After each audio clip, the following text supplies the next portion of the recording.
ಭಾರತವು 250 ವರ್ಷಗಳ ಕಾಲ ಬ್ರಿಟಿಷರ ಗುಲಾಮವಾಗಿತ್ತು. ಈ ಗುಲಾಮದಲ್ಲಿ ಬ್ರಿಟಿಷರು ಭಾರತದಿಂದ 45 ಲಕ್ಷ ಕೋಟಿ ರೂಪಾಯಿಯನ್ನು ಲೂಟಿ ಮಾಡಿದರು. ಆ ಕಾಲದಲ್ಲಿ ಪ್ರಪಂಚದ ಅತ್ಯಂತ ಶ್ರೀಮಂತ ರಾಷ್ಟ್ರವಾದ ಭಾರತವನ್ನು ಬ್ರಿಟಿಷರು ಪೂರ್ಣವಾಗಿ ಲೂಟಿ ಮಾಡಿ ಮತ್ತು ಮಕ್ಕಳು ಮಹಿಳೆಯರು ಎನ್ನದೆ ಕ್ರೂರ ರೀತಿಯಲ್ಲಿ ಗುಲಾಮವಾಗಿಸಿದ್ದರು. ಆದ್ದರಿಂದಾಗಿ ಎಷ್ಟೋ ಜನರು ತಮ್ಮ ಪ್ರಾಣವನ್ನು ಕೊಟ್ಟು ಭಾರತವನ್ನು ಸ್ವತಂತ್ರಗೊಳಿಸಿದರು. ಆದರೆ ಹೀಗೆ ಭಾರತವು ಗುಲಾಮವಾಗುವ ಮೊದಲು ಭಾರತದಲ್ಲಿ ಮೊಘಲರ ಆಡಳಿತವಿತ್ತು ಮತ್ತು ಒಂದು ವೇಳೆ ಮೊಘಲರು ಬೇಡವೆಂದರೆ ಬ್ರಿಟಿಷರು ಭಾರತಕ್ಕೆ ಪ್ರವೇಶ ಕೂಡ ಮಾಡ್ತಾ ಇರಲಿಲ್ಲ.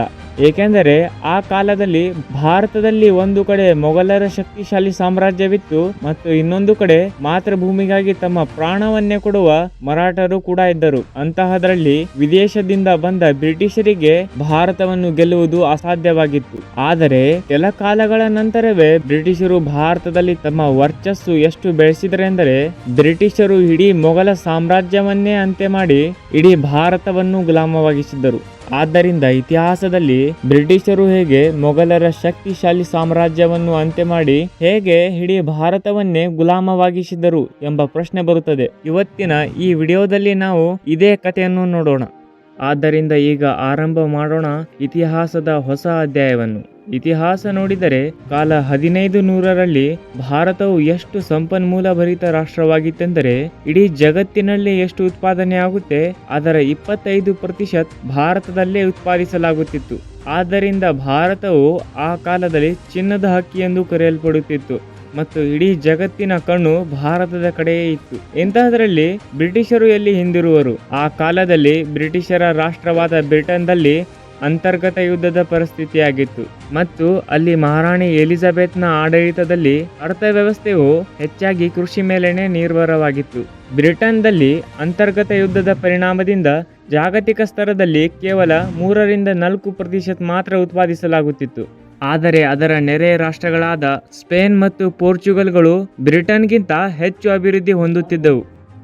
ಬ್ರಿಟನ್ನ ಪರಿಸ್ಥಿತಿ ಎಷ್ಟು ಕೆಟ್ಟಿತ್ತೆಂದರೆ ಅಲ್ಲಿರುವ ನಾವಿಕ ಕಳ್ಳರು ಕೂಡ ಪೋರ್ಚುಗೀಸರ ನೌಕೆಯನ್ನು ಲೂಟಿ ಮಾಡಿ ಕೆಲಸ ಸಾಗಿಸುತ್ತಿದ್ದರು. ಏಕೆಂದರೆ ಬ್ರಿಟನ್ನಲ್ಲಿ ಲೂಟಿ ಮಾಡುವುದಕ್ಕೂ ಕೂಡ ಏನು ಉಳಿದಿರಲಿಲ್ಲ. ಆದರೆ ಅದೇ ಸಮಯದಲ್ಲಿ ಬ್ರಿಟನ್ ನಾವಿಕನಿಗೆ ಭಾರತದ ಅಪಾರ ಸಂಪತ್ತು ಮತ್ತು ಸಮೃದ್ಧಿಯ ಬಗ್ಗೆ ಗೊತ್ತಾಗುತ್ತದೆ ಮತ್ತು ಬ್ರಿಟಿಷ್ ಸರ್ಕಾರ ಹತ್ತಿರ ಕೂಡ ಈ ಸುದ್ದಿ ಬಹಳ ಬೇಗನೆ ತಲುಪಿತು. ನಂತರ ಕಾಲ 1600ರಲ್ಲಿ 200 ಬ್ರಿಟಿಷರು ಕೂಡಿ ಒಂದು ಕಂಪನಿಯನ್ನು ಉದ್ಘಾಟನೆ ಮಾಡಿದರು. ಆ ಕಂಪನಿಯ ಹೆಸರು ಈಸ್ಟ್ ಇಂಡಿಯಾ ಕಂಪನಿ ಎಂದು ಇಟ್ಟರು. ಕಂಪನಿಯ ಸದಸ್ಯರು ತಮ್ಮ ರಾಜನೀತಿ ಮತ್ತು ಕೂಟನೀತಿಯನ್ನು ರಾಣಿ ಎಲಿಜಬೆತ್ಗೆ ತಿಳಿಸಿದ್ದರಿಂದ ರಾಣಿಯು ಕೂಡ ಕಂಪನಿಗೆ ಬೆಂಬಲ ನೀಡಲು ಆರಂಭವಾದಳು. ಇದೇ ಸಮಯದಲ್ಲಿ ಭಾರತದಲ್ಲಿ ಮೊಘಲ್ ಬಾದ್ಶಾ ಅಕ್ಬರ್ನು ಸಾವನ್ನಪ್ಪಿದನು ಮತ್ತು ಅಕ್ಬರ್ನ ನಂತರ ಮೊಘಲ್ ಬಾದ್ಶಾ ಆಗಿ ಅವನ ಮಗ ಜಹಾಂಗೀರ್ನನ್ನು ಪಟ್ಟಾಭಿಷೇಕ ಮಾಡಿದರು. ಕಾಲ 1608ರಲ್ಲಿ ಒಂದು ಕಡೆ ಜಹಾಂಗೀರ್ ಬ್ರಿಟಿಷರ ಕೂಟನೀತಿಯ ಮಾಹಿತಿ ಇಲ್ಲದೆ ಭಾರತದಲ್ಲಿ ಆಡಳಿತ ಮಾಡುತ್ತಿದ್ದನು. ಅದೇ ಇನ್ನೊಂದು ಕಡೆ ಬ್ರಿಟಿಷ್ ಅಧಿಕಾರಿ ಕ್ಯಾಪ್ಟನ್ ವಿಲಿಯಂ ಹಾಕಿನ್ಸ್ ಸಮುದ್ರ ಮಾರ್ಗದಿಂದ ಗುಜರಾತದ ಸೂರತ್ನಲ್ಲಿ ತಮ್ಮ ವ್ಯಾಪಾರಿ ಹಡಗುಗಳ ಜೊತೆ ಪ್ರವೇಶ ಮಾಡಿಬಿಟ್ಟಿದ್ದನು ಮತ್ತು ಅವರ ಆಗಮನದಿಂದಲೇ ಭಾರತದ ಮೇಲೆ ಎಂತಹ ಗಾಢ ನೆರಳು ಸೃಷ್ಟಿವಾಯಿತೆಂದರೆ ಅವರು ಭಾರತಕ್ಕೆ ನೀಡಿರುವ ಕಪ್ಪು ಇತಿಹಾಸವು ಸಂಸಾರದ ಅಂತ್ಯದವರೆಗೂ ಮರೆಯಲಾಗಲ್ಲ. ಬ್ರಿಟಿಷರು ಭಾರತದ ಪ್ರವೇಶ ಮಾಡಿದ ಕೂಡಲೇ ಈಸ್ಟ್ ಇಂಡಿಯಾ ಕಂಪನಿಯನ್ನು ಸ್ಥಾಪಿಸುವ ನಿರ್ಧಾರ ಮಾಡಿಬಿಟ್ಟರು ಮತ್ತು ಅವರ ಇದೇ ಪ್ರಸ್ತಾವದ ಜೊತೆ ಅತಿ ಬೆಲೆ ಬಾಳುವ ಉಪಹಾರದೊಂದಿಗೆ ಕ್ಯಾಪ್ಟನ್ ವಿಲಿಯಂ ಹಾಕಿನ್ಸ್ನು ತನ್ನ ಪಾಲುದಾರರ ಜೊತೆ ಜಹಾಂಗೀರ್ನ ಬಳಿ ಹೋದನು. ಆ ಸಮಯದಲ್ಲಿ ಬಾದ್ಶಾ ಜಹಾಂಗೀರ್ ಅಂತೂ ಡಚ್ ಮತ್ತು ಪೋರ್ಚುಗೀಸರ ದಬಾವದಿಂದ ಆ ಪ್ರಸ್ತಾವಕ್ಕೆ ಒಪ್ಪುವುದಿಲ್ಲ. ಆದರೆ ಬ್ರಿಟಿಷರು ಎಲ್ಲಿ ಸರಳವಾಗಿ ಬಿಡುವವರಿದ್ದರು. ಅವರು ಆ ವ್ಯಾಪಾರ ಒಪ್ಪಂದದ ಜೊತೆ ಲಾಭದಾಯಕ ಒಪ್ಪಂದಗಳನ್ನು ಸೇರಿಸುತ್ತಾ ನಿರಂತರವಾಗಿ ಜಹಾಂಗೀರ್ನ ಬಳಿ ಹೋಗ್ತಾ ಇದ್ದರು. ಆದ್ದರಿಂದ ಕೆಲ ಸಮಯಗಳ ನಂತರವೇ ಜಹಾಂಗೀರ್ನು ಆ ಪ್ರಸ್ತಾವದ ಮೇಲೆ ಹಸ್ತಾಕ್ಷರ ಮಾಡಿ ಬ್ರಿಟಿಷರಿಗೆ ಭಾರತದಲ್ಲಿ ವ್ಯಾಪಾರ ಮಾಡಲು ಅನುಮತಿ ಕೊಟ್ಟನು ಮತ್ತು ಈ ಅನುಮತಿ ಸಿಕ್ಕಿದ ಕೂಡಲೇ ಬ್ರಿಟಿಷರು ಪಟ್ನಾ, ಸೂರತ್, ಮುಂಬೈ ಮತ್ತು ಚೆನ್ನೈಯಲ್ಲಿ ತಮ್ಮ ಫ್ಯಾಕ್ಟರಿಗಳನ್ನು ಸ್ಥಾಪಿಸಿದರು. ಪ್ರಾರಂಭದಲ್ಲಿ ಈ ಕಂಪನಿಯು ಇಲ್ಲಿಯ ಜನರಿಗೆ ಉದ್ಯೋಗವನ್ನು ನೀಡಿತು ಮತ್ತು ಅದರ ಬದಲಾಗಿ ಒಳ್ಳೆಯ ಸಂಬಳವನ್ನು ಕೂಡ ನೀಡಿತು. ಆದ್ದರಿಂದಾಗಿ ಹಲವಾರು ಭಾರತೀಯರು ಈಸ್ಟ್ ಇಂಡಿಯಾ ಕಂಪನಿಯಿಂದ ಪ್ರಭಾವಿತರಾದರು ಮತ್ತು ಹಲವಾರು ವ್ಯಾಪಾರಿಗಳು ಕೂಡ ಈ ಕಂಪನಿಯ ಜೊತೆ ಸೇರಿಕೊಂಡರು. ಆದರೆ ಬಹಳ ದಿನಗಳವರೆಗೆ ಅಲ್ಲ. ಇಡೀ ಭಾರತದಲ್ಲಿ ಈಸ್ಟ್ ಇಂಡಿಯಾ ಕಂಪನಿಯ ವ್ಯಾಪಾರ ಹೆಚ್ಚಾಗುತ್ತಿತ್ತು ಮತ್ತು ಹೀಗೆ ಹೆಚ್ಚಾಗುತ್ತಿರುವ ವ್ಯಾಪಾರದಿಂದ ಬ್ರಿಟಿಷರ ಮನಸ್ಸಿನಲ್ಲಿ ಎಷ್ಟು ದುರಾಶೆಯೂ ಹೆಚ್ಚಾಗಿತ್ತೆಂದರೆ ಅವರು ಇಡೀ ಭಾರತವನ್ನೇ ಗುಲಾಮವಾಗಿಸುವ ಯೋಜನೆಯನ್ನು ರೂಪಿಸಲು ಪ್ರಾರಂಭಿಸಿದರು ಮತ್ತು ಅವರ ಇದೇ ಉದ್ದೇಶದಿಂದಾಗಿ 1686ರಲ್ಲಿ ಬ್ರಿಟಿಷರು ಮೊಘಲರ ವಿರುದ್ಧ ಯುದ್ಧ ಪ್ರಾರಂಭಿಸಿದರು. ಔರಂಗಜೇಬನ ವಿರುದ್ಧ ಆದ ಈ ಯುದ್ಧದಲ್ಲಿ ಮೊಘಲರು ಬ್ರಿಟಿಷರನ್ನು ಪೂರ್ಣವಾಗಿ ಸೋಲಿಸಿದರು. ಹಾಗಾಗಿ ಈ ಸೋಲಿನಿಂದ ಬ್ರಿಟಿಷರಿಗೆ ಮೊಘಲರನ್ನು ಯುದ್ಧ ಮಾಡಿ ಸೋಲಿಸಲು ಅಂತೂ ಸಾಧ್ಯವಿಲ್ಲ ಎಂಬುದು ಗೊತ್ತಾಯಿತು.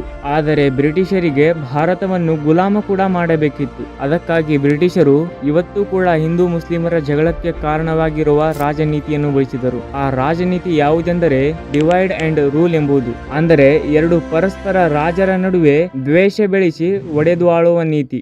ಮೊಘಲರ ವಿರುದ್ಧ ಯುದ್ಧದಲ್ಲಿ ಸೋತಿದ ನಂತರ ಬ್ರಿಟಿಷರು ಔರಂಗಜೇಬನಿಂದ ಕ್ಷಮೆಯನ್ನು ಕೇಳಿದರು ಮತ್ತು ಬ್ರಿಟಿಷರು ಮುಂದೆ ಈ ತಪ್ಪನ್ನು ಮಾಡುವುದಿಲ್ಲ ಎಂದು ಭರವಸೆಯನ್ನು ಕೂಡ ನೀಡಿದರು. ಹಾಗಾಗಿ ಔರಂಗಜೇಬನು ಕೂಡ ಬ್ರಿಟಿಷರ ಮೇಲೆ ಕೆಲವು ದಂಡಗಳನ್ನು ವಿಧಿಸಿ ಅವರನ್ನು ಕ್ಷಮಿಸಿದರು ಮತ್ತು ಮೊದಲಿನ ಹಾಗೆ ಅವರ ವ್ಯಾಪಾರ ಮುಂದುವರಿಸಲು ಅನುಮತಿಯನ್ನು ಕೂಡ ಕೊಟ್ಟನು.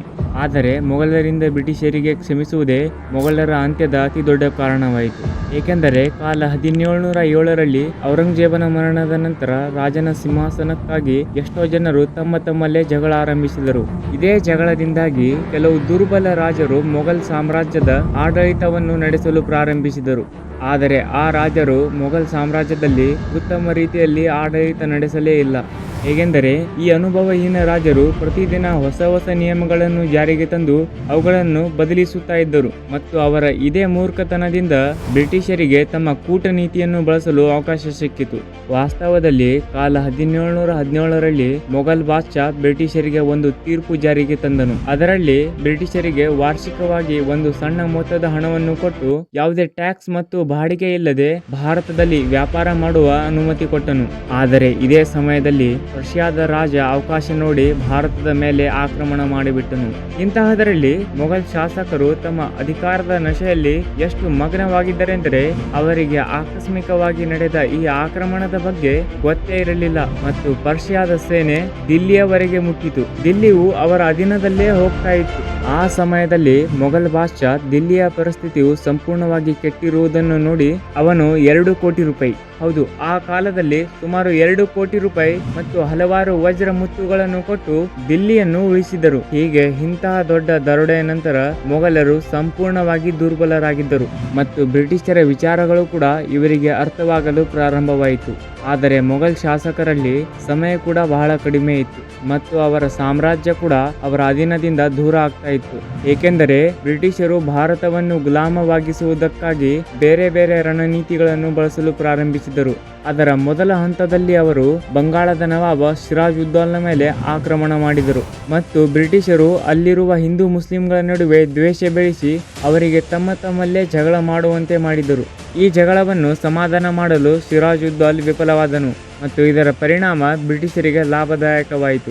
ಹೇಗೆಂದರೆ ಬಂಗಾಳದ ನವಾಬನಾದ ಸಿರಾಜ್ ಉದ್ದೌಲನನ್ನು ಬ್ರಿಟಿಷರು ಪ್ಲಾಸಿಯ ಯುದ್ಧದಲ್ಲಿ ಸೋಲಿಸಿದರು. ನಂತರ ಬ್ರಿಟಿಷರು ಸಿರಾಜ್ ಉದ್ದೌಲನ ಸೇನಾಪತಿಗೆ ತಮ್ಮ ಜೊತೆ ಸೇರಿಸಿಕೊಂಡರು ಮತ್ತು ಅವನಿಗೆ ಬಂಗಾಳದ ನವಾಬನಾಗಿ ಮಾಡಿದರು. ಹೀಗೆ ಸಮಯ ಹೋಗ್ತಾ ಇತ್ತು ಮತ್ತು ಭಾರತದಲ್ಲಿ ಬ್ರಿಟಿಷರ ಶಕ್ತಿ ಮತ್ತು ಆಡಳಿತ ಕೂಡ ಅದರ ಜೊತೆ ಹೆಚ್ಚಾಗ್ತಾ ಇತ್ತು. ನಂತರ 1764ರಲ್ಲಿ ಬ್ರಿಟಿಷರು ಬಕ್ಸಾರ್ ಎಂಬ ಯುದ್ಧದಲ್ಲಿ ಔಧನ್ ನವಾಬ, ಬಂಗಾಳದ ನವಾಬ ಮತ್ತು ಮೊಘಲ್ ಬಾದ್ಶಾ 2ನೇ ಶಾ ಆಲಂ ಈ ಮೂವರನ್ನು ಸೋಲಿಸಿದರು. ಇದರಿಂದ ಮೊಘಲ್ ಸಾಮ್ರಾಜ್ಯದಲ್ಲಿ ಬ್ರಿಟಿಷರ ಹಿಡಿತ ಮತ್ತಷ್ಟು ಗಟ್ಟಿಯಾಯಿತು.